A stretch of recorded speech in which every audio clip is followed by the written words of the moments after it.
Hello, everyone, and welcome back to Easy Peasy English. I'm really happy you are here today. In this long English conversation practice podcast, we are going to talk about one very important and very practical topic, English conversation at the restaurant. This is one of the most common real-life situations where people feel nervous, confused, or afraid to speak English. Many English learners know vocabulary and grammar, but when they sit in a restaurant and a waiter starts talking, their mind suddenly goes blank. If that has ever happened to you, don't worry. You are not alone, and this episode is made especially for you.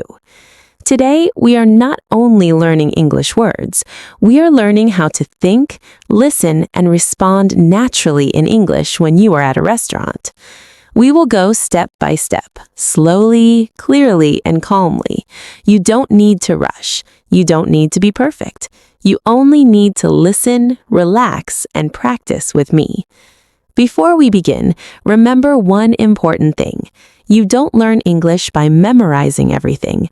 You learn English by exposure, repetition, and confidence. So while you listen to this podcast, don't translate every word in your head. Try to understand the meaning. Try to feel the situation. Imagine yourself inside the restaurant. Now take a deep breath. Relax your shoulders, and let's begin. Imagine this situation. You walk into a restaurant. It could be a small cafe, a fast food place, or a nice restaurant for dinner. The door opens and someone looks at you and says, "Hello, welcome, how many people?" This is usually the first sentence you hear in a restaurant. Very simple, very common, but many learners freeze here. They think, what should I say? The answer is actually very easy. You can say, one person, two people, or a table for two, please. Notice something important here. Native speakers don't use complicated sentences. They use short, clear phrases. That's why you don't need perfect grammar to communicate. You just need useful English. Now let's slow this down and practice mentally. How many people? A table for one, please. A table for two, please. A table for three. Say it in your mind, or say it out loud if you can. Your brain needs repetition to feel comfortable. After that, the waiter or hostess might say something like, "Please follow me. Right this way. You can sit here." These sentences are not questions, they are instructions. You don't need to answer with a long sentence. A simple smile and "thank you" is more than enough. This is a very important tip. You don't need to speak all the time to communicate well. Listening is also part of conversation. Now you are sitting at the table. A few moments later, the waiter comes and says, "Hi, how are you today?" Or "Good evening, how are you doing?" This is not a deep question. It is just polite conversation. You don't need to explain your life story. A simple answer is perfect. You can say, "I'm good, thank you." "I'm doing well, thanks." "Good, thank you. And you?" Notice how natural and simple this is. Many learners think they must speak like a textbook, but real English is friendly and relaxed. Now let's move to one of the most important parts, ordering food. The waiter might say, "Are you ready to order?"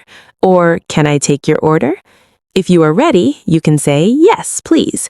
Yes, I'm ready." If you are not ready, that's okay. You can say, "Not yet. Can I have a few more minutes? We need a little more time." This is a powerful sentence. Can I have a few more minutes? Practice it. This sentence alone can reduce a lot of stress. Now imagine you are ready to order. You look at the menu, you see food names.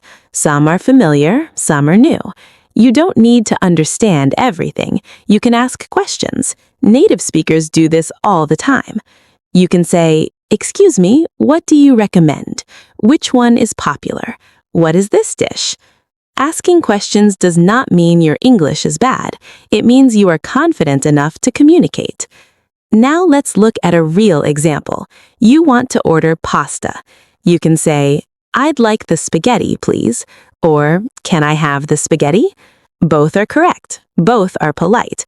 Don't worry about choosing the perfect sentence. Choose the comfortable sentence. Now here is an important strategy.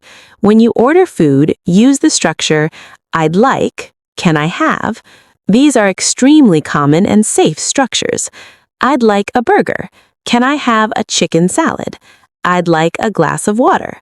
Repeat these patterns in many situations and your brain will start using them automatically. Now let's talk about drinks. The waiter may ask, what would you like to drink? Or, can I get you something to drink? You can answer, water, please. I'd like iced tea. Can I have a coffee?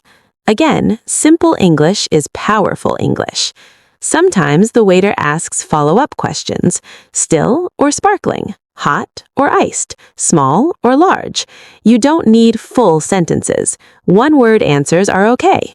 Still, iced, large, please. This is real-life English. Now let's talk about confidence. Many learners feel afraid because they think people are judging their English, but the truth is, people in restaurants care about understanding, not grammar. If they understand you, you are successful. Mistakes are not failure. Silence is not failure. Trying is success. Now imagine something goes wrong. Maybe the food is too salty, maybe it's cold, maybe it's not what you ordered. You can still handle this politely. You can say, excuse me, I think this is not what I ordered. Sorry, this food is cold. Could you help me, please? Notice how polite language makes everything easier. Now let's move to the end of the meal. The waiter may ask, would you like anything else?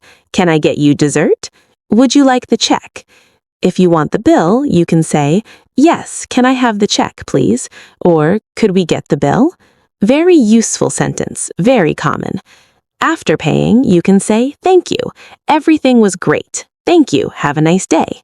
These small sentences leave a good impression and help you feel confident. Now, let me give you a learning strategy. After listening to this podcast, try this. Imagine the restaurant in your mind. Replay the conversation mentally. Say the sentences out loud. Practice during your daily routine. English is not learned in one day. It is built slowly, sentence by sentence. Before we finish, remember this. You don't need perfect English to order food. You need clear English. You need calm English. You need practiced English. And you are already practicing right now. Thank you for listening to Easy Peasy English. If you enjoyed this long English conversation practice, please like, subscribe, and listen again tomorrow. Easy English, easy practice, real life confidence.